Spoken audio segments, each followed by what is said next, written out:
to Manifest on Purpose. My name is Kimberly Williams. I am a mindset consultant specializing in manifestation. I help you align your mindset with the things that you desire in your life to help you manifest in your life.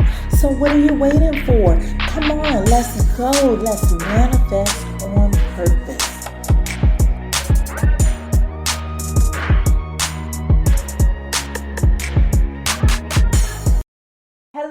Hello, and happy Friday. I hope your week has been great. You made it to the end of the week. Congratulate yourself and pat yourself on the back for that. Who is the person behind the mask of your shadow? The Manifest on Purpose community have been doing shadow work. In Monday's conversation, I discussed a very basic definition of the shadow so that you can get an understanding of what it is. In today's conversation, I'm going to discuss how you can recognize your shadow. Welcome to the Manifest on Purpose Mindset Show. I am the host, Kimberly Williams. I am a manifestation mindset consultant, and I help you align your mind with the things you really want in your life so that you can manifest the best version of yourself. Thank you so much for taking the time to stop by and listen to this series. Thank you for inviting your friends and family. This can also be helpful for them. And also thank you for subscribing here and at the website at manifestonpurpose.net. If you are on that journey of becoming the very best version of yourself and you figured out that you need a little help, check out some of the services offered on the Manifest on Purpose Mindset website. That website again is manifestonpurpose.net. The God in me loves the God in you.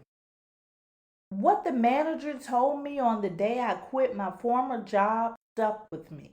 You know, the part about I shouldn't hold things in because they fester.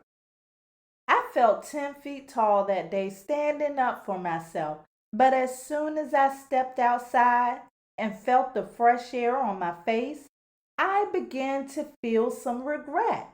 I asked myself, did I do the right thing? Was I wrong for what I did?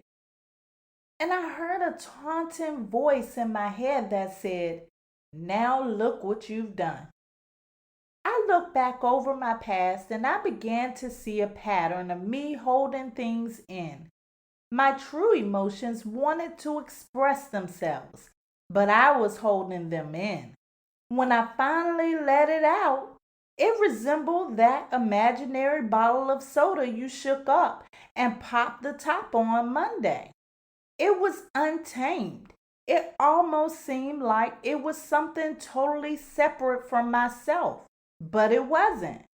Yep, it was me. The shadow comes in many forms. It could be fear, insecurity, rage, anger, sadness, or any emotion that is bottled up inside for too long. It could show up as the tendency to be too nice sometimes. The shadow is not always a negative aspect. It's just suppressed. What are your suppressed characteristics and traits? In other words, what is lurking behind the mask of your shadow? I have a few ways to help you recognize your shadow. I'll ask questions for you to ask yourself in deep introspection to help you recognize your own shadow. Write these questions down because you will be answering them for your self-work. First question, what irritates you the most? The things that annoy you the most reveal something that is hidden within you. If you notice that you're irritable most of the time about one main specific thing or person, ask yourself, why am I so annoyed about this thing? What about me is this trying to reveal to me? Number 2, who irritates you the most? This aligns with question 1. The people that you passionately disagree with or just don't like also reveals that there are some characteristics in that person that speaks to your shadow. Another question to ask following this question is, why does this person bother me so? Is this person showing me something about myself? Find out what that is. Number 3, who or what do you judge? Judgment is a sign of an untamed shadow. There's a lot to say about judgment. Maybe that will be another series. Anytime somebody affects you enough to judge them, there is something within you that is sensitive to them. Ask yourself also, why am I so sensitive? Why am I judging this person? What is it revealing about me? Number 4, what area in your life do you often feel uncomfortable? This can cover a lot of things. It may show up in a variety of ways. Here are some examples. Do you feel uncomfortable on your job? Do you feel uncomfortable around specific people? Sometimes feel like you're the black sheep? Or do you feel uncomfortable when certain topics are being discussed? It is normal to be mildly uncomfortable at times, like the first day at a new job. But what I'm talking about here is being uncomfortable in extremes. Like you've been working on a job for 5 years and you are still not comfortable yet. You have to ask yourself, why do I not feel comfortable in this environment? Your shadow is protecting your ego, which is thinking that it is protecting you. So when there are things that you feel uncomfortable doing, a lot of the times it is your ego protecting you from what you do not want. Listen to that feeling you get when you are uncomfortable. Maybe if you're uncomfortable, there's a reason for you to be uncomfortable. Number 5, are you projecting? Let's look at the projector. This is the tool that I feel like is a little bit outdated, but this can explain how you may project.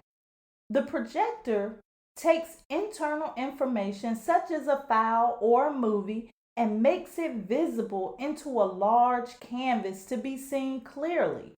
When you project, you use the internal information within you and your shadow, whether you are conscious of it or not, and you make it visible by making it visible in other people or things outside of yourself.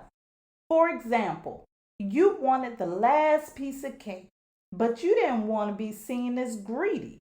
So your friend gets the last piece of cake and you label her as greedy.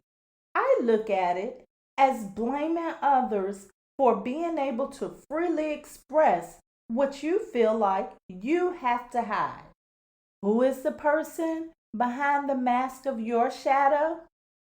In my experience with my former manager, I learned that I did not like confrontation.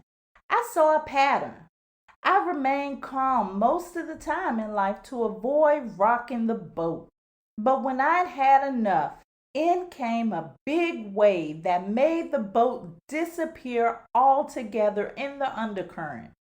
To recognize your shadow, start with the patterns in your life that may seem disruptive. Also, pay attention to the people and things that have a strong emotional impact on you. They are a mirror that reflects something within you. We had a huge pit bull once. His name was Tango. We had Tango in a fenced pen because the neighbors were afraid of him.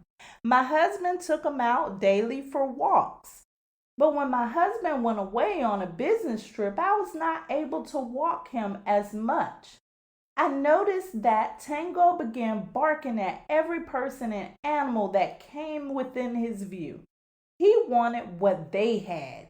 He wanted freedom.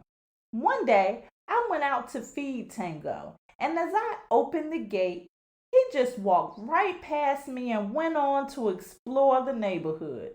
I started out trying to catch him, but he was just a little too excited for the freedom that he didn't let me catch him. I gave up trying and let him have his fun. When he finally got tired, he walked right up to me, waited for me to attach his leash, and allowed me to escort him right back to the pen. Tango saw something in others that made him want to express from within himself. For this conversation, self-work is to ask yourself the following questions. What irritates you the most and why? Who irritates or challenges you the most and why? Who or what do you judge? Why? What makes you uncomfortable? Why? Are you projecting? And if so, what are you projecting?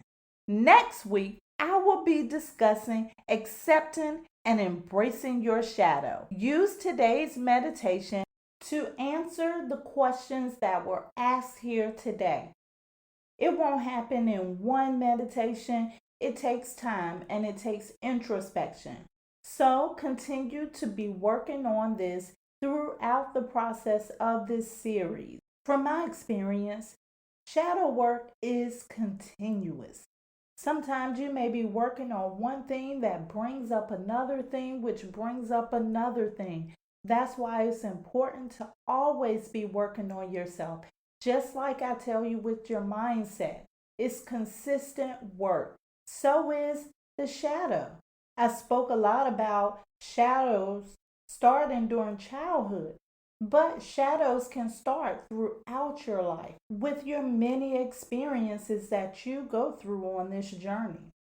Let's prepare for meditation. If you are driving, this is not the time to meditate now. Please download this and save it for later. If you are not driving, please find your sacred space, the space that is comfortable for you, the space that is safe and distraction free, a place where you can relax and focus on your breathing. Enjoy your meditation.